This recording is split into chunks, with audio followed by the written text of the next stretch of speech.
Kilala ang lungsod San Pablo sa Laguna bilang lungsod ng 7 lawa dahil sa 7 lawa na matatagpuan sa iba't ibang bahagi ng syudad.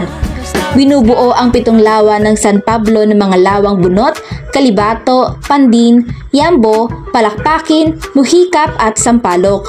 Pangunahing ginagamit ngayon ang 7 lawa sa pag-aalaga ng mga tilapia na nagtutustos ng naturang isda sa malaking bahagi ng San Pablo, mga karatigbayan at maging sa Maynila. Itinuturing namang magkakambal na lawa ang Yambo at Pandin na matatagpuan sa Barangay San Lorenzo. May lawak na 24 hektarya at lalim na 60 to 100 metro ang lawang Pandin. May lawak namang 28.5 hektarya ang lawang Yambo.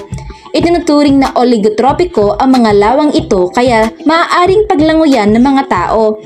Dinarayo ng mga turista ang lawang Pandin, ang sinasabing may pinakamalinis na tubig sa 7 lawa. Tumutulong ang turismo sa kabuhayan ng komunidad sa paligid ng lawa, lalo pa matapos ang pagtatag ng samahan ng mangingisda sa lawan ng Pandin. Mabuhay! Tara na sa Pandin Lake!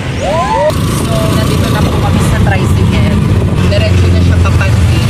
Saan tayo sumakay? Sa SL San Pablo. Dapat pala, nagtanong na tayo to. So, sinakay namin na tricycle sa may Purgol, San Pablo Purgol. Pwede na pala kayo dun magtanong kung meron na sakayan doon na pa-diretsong Pandin Lake. Tikman natin! What can you say? Masarap! 104. Sige po.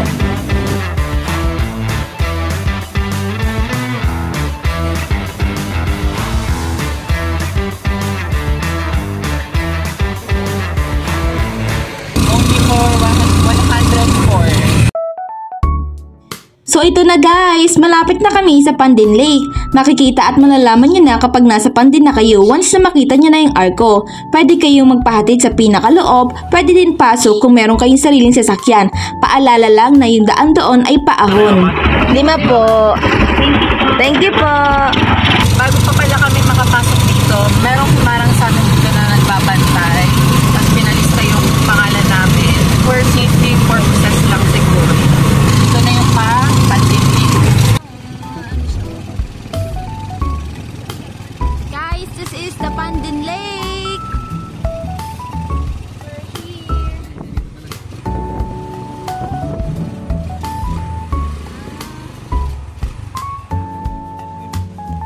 Sa balsa na kami at kami ay papunta na sa may paduyan ng Pandin Lake.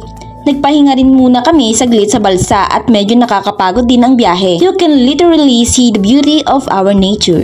Mga anong araw po malakas ang Pandin Lake? Like maraming turistang pumupunta? Ito po ay Sabado at Linggo, holiday.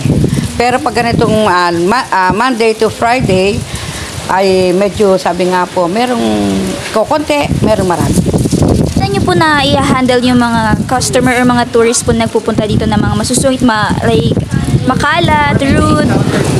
Kami po, bilang kami po ang siwa mga kababaihan dito po na kooperatiba, kami po ay tulong-tulong na kung may masungit po kaming bisita, di po namin yung sinasabayan.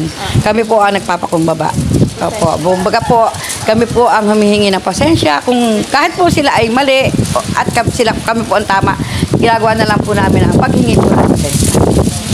Po mga bagay na makakapag-encourage po sa mga tourist na bumalik po ulit dito, like mga activities po na pwede lang balik-balikan.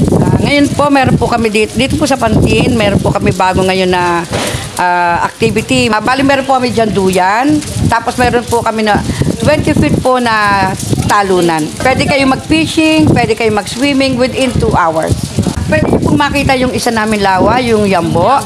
Within 3 to 5 minutes, makikita nyo po yung Yambo. Then after Yambo, pwede na po kayong bumalik ng Pandin. Mag-swimming naman po kayo, pwede pong mag-fishing. Mga foods nyo, dito lang din po nakukuha yung... Pagkain po namin dito, yung pong aming tilapia, yung pong aming hipon, yung pong aming pako, yung po ay dito po namin in-order sa bundok po. Kumbaga po dito sa amin sa Lawan. Isa po ako sa bangkera, dito po sa Lawan ng Pandin. Napakalaking epekto po sa amin at malaking katulungan po ang naitudulot po ng Lawan ng Pandin. sa amin pong pamilya. Katulad ko po, ako po ay maraming anak, marami po akong pinaaral. Ang aking pong nag-aaral ay 5. Ako po ay may 3 college at isa pong grade 10.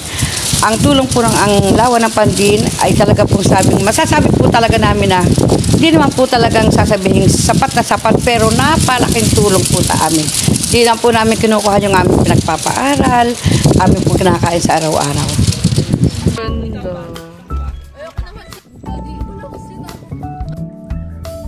Hi guys! Makain kami ngayon. Meron din tayong watermelon. We also have salad. We also have Banana. banana. Bumili po kami ng pakwan. Ay, shit. Okay ka lang.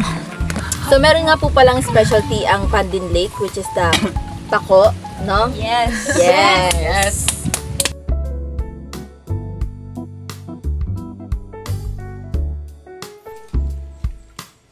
Reminder guys, sa part na to, sa Paduyan, ang lalim ng tubig dito ay mahigit 60 feet. Sobrang lalim. So, Kuya Adam, ilang years na po kayong sa serbisyo na po ito na bilang tour guide dito po? Ako ay dito ay mga almost 7 years. Kasi ito naman nagsimula ay 2005. Yung mga original ditong mga membro ay mga kababaihan talaga. Kumbaga, yung mga pioneer, hindi na nila kayang bagsagwan. Isa sa mga anak, pamangkin, pumalit. Kagaya sa amin, mga proxy na lang. So, sa 7 years po na pagsiservisyo niyo po dito, ano po nagiging mga benepisyo po sa inyo and sa family niyo po? Sa local community? Para sa akin, napakalaki. Una-una, may pinapaaral na rin ako na anak. Dito naman kasi, itong naging ecotourism ang Pandin Lake, nakapakalaking bagay sa mga bawat individual na pamilya.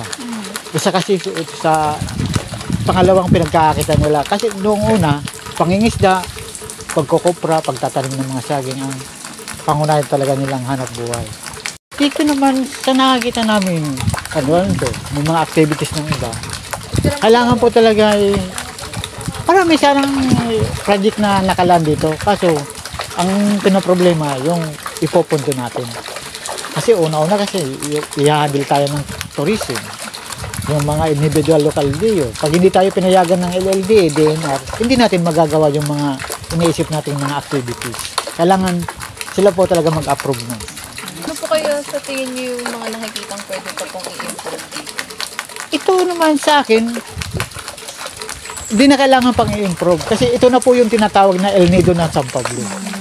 Kailangan lang ma-maintain natin yung kalinisan ng lawa. Bawal po mga plastic, yung mga normal lang po yung makikita nyo dyan, mga dahon na yan. Normal lang po yan, lumulubog din po yan. Sana nga po, papanatili pang laging malinis po yung tubig natin. Ang kalidad po kasi ng tubig dito ay Class B. Ibig sabihin, pwede natin gamitin sa loob ng bahay. Papakulan natin ng 3 to 5 minutes, pwede natin gamitin. Kasi fresh water po, ang kinukunan nitong tubig, puro bukal. Kaya di na natin kailangan pang i-filter kasi totally po napipilter na po talaga siya. Yung pinakagitna po kasi dyan, yun ang pinaka-source ng malakas na bukal. Kuya, pwede niyo po ba kami bigyan ng mga short info po about dito sa environment po dito sa Pandin Lake po? Saglit lang po, like any information lang po. Ito naman po ma'am, yung kabuuan ng lake na to, hindi totally talaga pwede nating puntahan. Kasi po itong side na to, medyo malambot ang lupa kaya gumugo. Ito lang talaga yung possible na pwedeng pagpunta ng mga turista. Yun lang talaga yung mga turista. Ito naman yung activity ko ito Tarzan. Tapos yung pinakabago po yung diving board. Tapos yun, mag-hike po tayo ng 3 to 5 minutes yung kabilang lake, yung Jambo.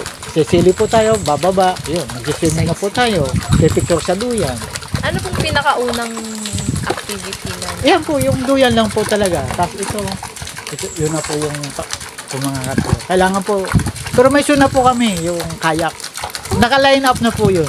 Hindi po talaga totally kailangan po magsiseminar pa ng mga tour guide din sa pag-handle ng kayak. Hindi talaga totally mag-move na po agad tayo.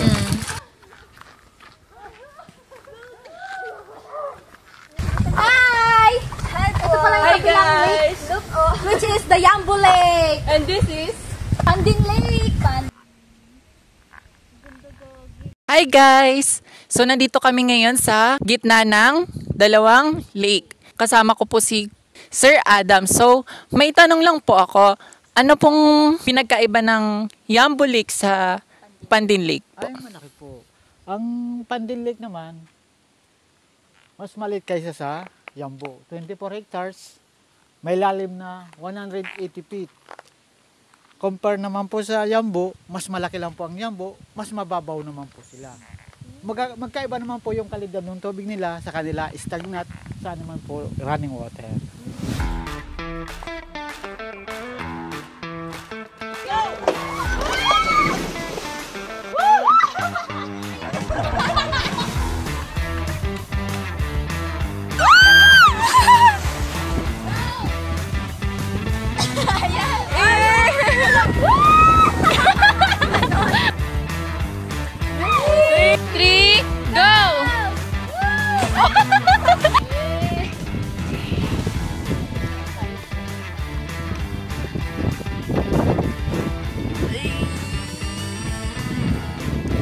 Lumilipad na siya. Lumilipad na siya.